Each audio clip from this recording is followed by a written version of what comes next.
After a thorough examination of tourism-related data among the so-called ASEAN 6, which comprises the 6 biggest economies in the ASEAN, Indonesia, Thailand, Singapore, the Philippines, Malaysia, and Vietnam, a surprising revelation emerged. Contrary to popular belief, the Philippines stands out once again, claiming the top spot in tourism receipt. Yes, you heard it correctly. It's not Malaysia, it's not Singapore, and it's certainly not Thailand.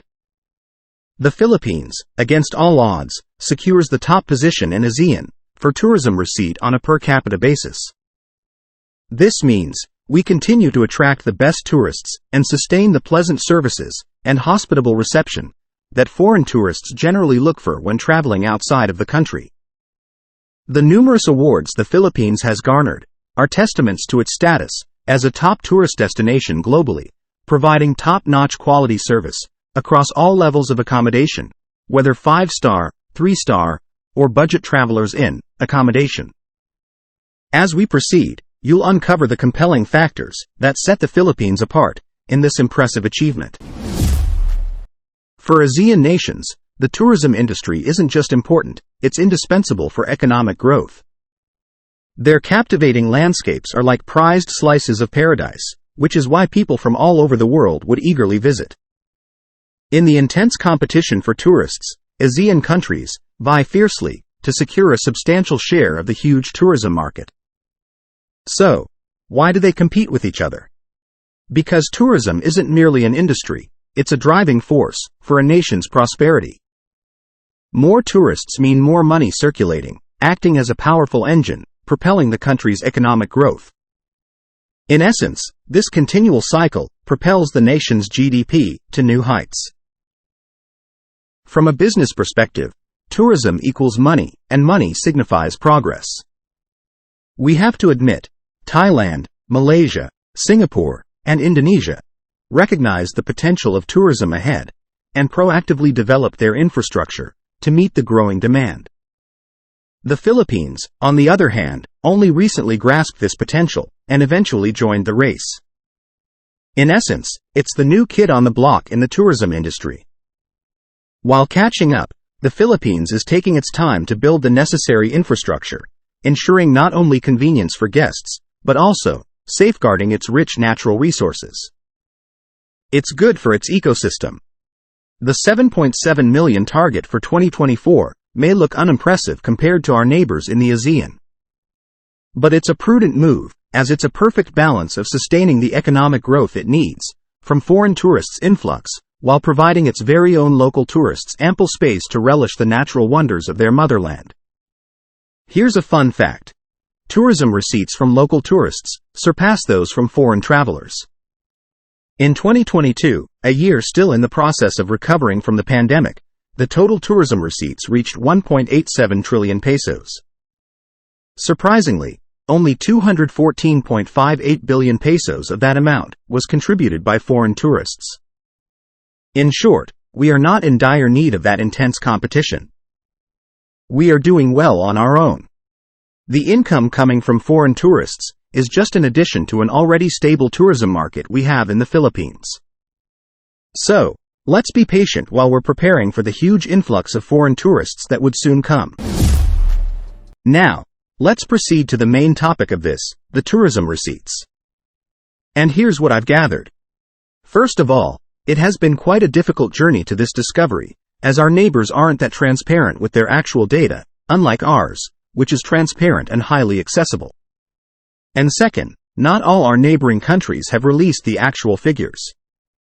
For example, Vietnam didn't release a separate tourism receipt for international tourists.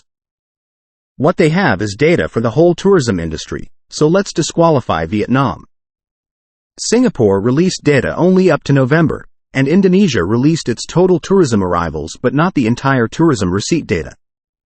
However, they all provide hints, and by using ratio and proportion as provided by them, I was able to come up with the data I've been looking for. And, if you're wondering, no, I wasn't shocked by what I've discovered. I already had an inkling that the Philippines has actually outperformed its ASEAN neighbors again, just like it did last year. And I was right. Now, Let's scrutinize the specifics, commencing with the country that takes the lead in tourist arrivals, Thailand. In Thailand, a whopping 28.1 million tourists visited, bringing in a huge 1.2 trillion Thai baht as international tourism receipts, ITR. To put it in perspective, that's about $34.29 billion US dollars.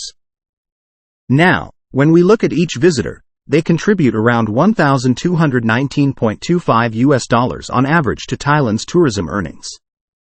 Number 2, Malaysia. Malaysia's complete 2023 International Tourist Arrival, ITA, data is eagerly awaited, with the potential to surpass Thailand if December records around 2 million tourists. Until November, Malaysia has welcomed 26.1 million tourists. Our analysis is rooted in Malaysia reaching 16 million tourists, corresponding to an international tourism receipts, ITR, of $49.2 billion, or $10.54 billion US dollars. This foundational data forms the basis for calculating tourism receipts per capita. We anticipate the release of Malaysia's full 2023 ITA data eagerly, bringing comprehensive insights once December figures become available. Given the available data, the computed ITR per capita stands at $755.54. Number 3 is Vietnam. In Vietnam, a total of 12.6 million foreign tourists explored the country. However, Vietnam has not released specific international tourism receipts, ITR, data. Instead, they recently released general tourism receipts data, but unfortunately, it does not distinguish between international and local tourism receipts. This lack of separation makes it impossible for us to compute the ITR per capita accurately. Number 4 is Indonesia. The total international tourist arrivals, ITA, for the entire 2023 in Indonesia have reached 11.4 million. However, Indonesia has not released the 12-month international tourism receipts.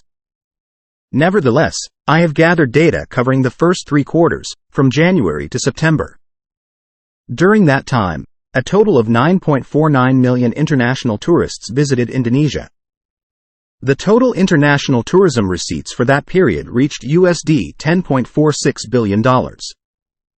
Therefore, the average international tourism receipts per capita for Indonesia is approximately $1,102.21 USD. Number 5 is Singapore. The total international tourist arrivals, ITA, for the entire 2023 in Singapore have reached 11.3 million. However, Singapore has not released the 12-month international tourism receipts. Nevertheless, I have gathered data covering the first semester.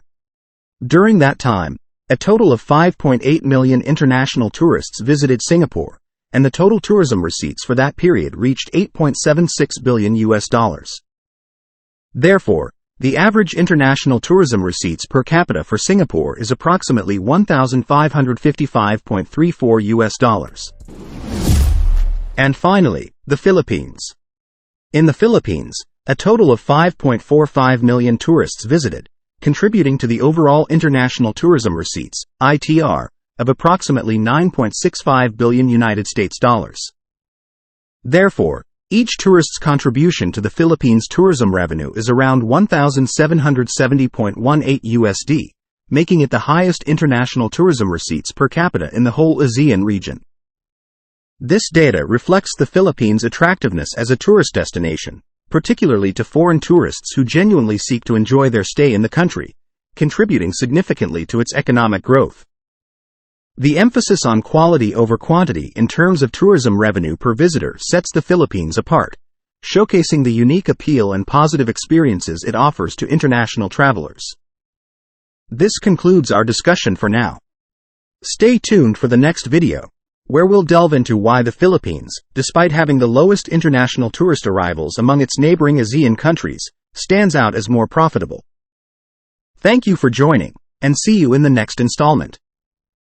Don't forget to hit the link button and share this video with your friends. If you haven't already, please subscribe to my channel. Thank you for your support.